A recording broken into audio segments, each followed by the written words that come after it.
may nanay ay bait siya, generous and pure-hearted, and kaya ang malaking favorite ko sa kanya, yung mga luto niya is kaya isa sa laban na to, kaya sa buhay mo na ginawa mo sa akin.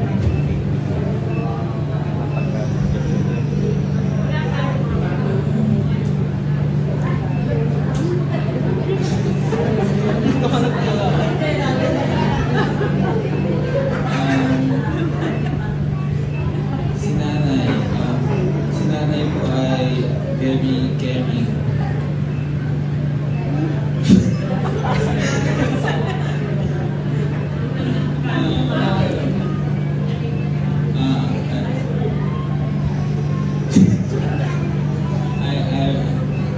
Naalala ko po yung mga kung paano po tinatawag ni nanay na baby boy. Baby boy. And I think may miss ko yun. Kasi siya lang tumatawag sa akin. And I think it was 3 weeks ago nung last na hug ko sa kanya.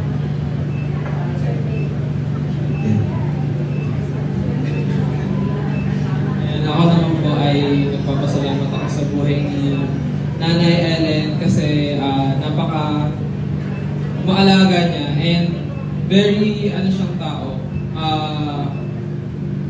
Uunahin niya ibang tao bago yung sarili niya. And yun yung isa sa pinaka gusto ko kay Nanay kasi she wants others na mauna kaysa na yung sarili niya. And memory siguro na naalala ko. Kasi si Nanay mahilig yan sa nung may phone siya, diba? Pag may phone siya, may games yan, Candy Crush. And yung Candy Crush, one time is sa bahay yata sila nakitulog or nagpahinga muna.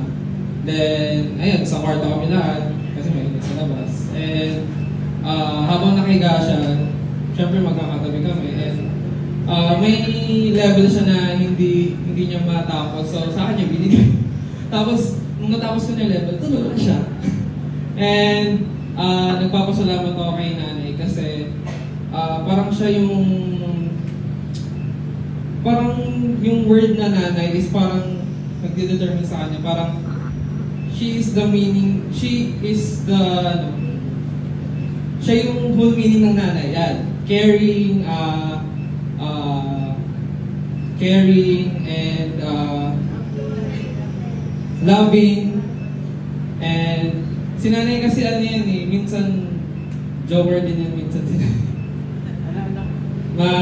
Maloko rin minsan. And pag naalala ko rin pag inaasar ako ni Daddy na kunyari may kamukha si Nanay na ganito sa picture, inaasar niya na si Nanay daw yun. Tapos sasabihin niya daw kay Nanay na ako daw nagsabi. Ganun. Pero hindi naman. And ayun, nakakalungkot kasi parang siya lang yung sa family na tinatawag naming nanay. And ngayon is wala na kaming matatawag na nanay.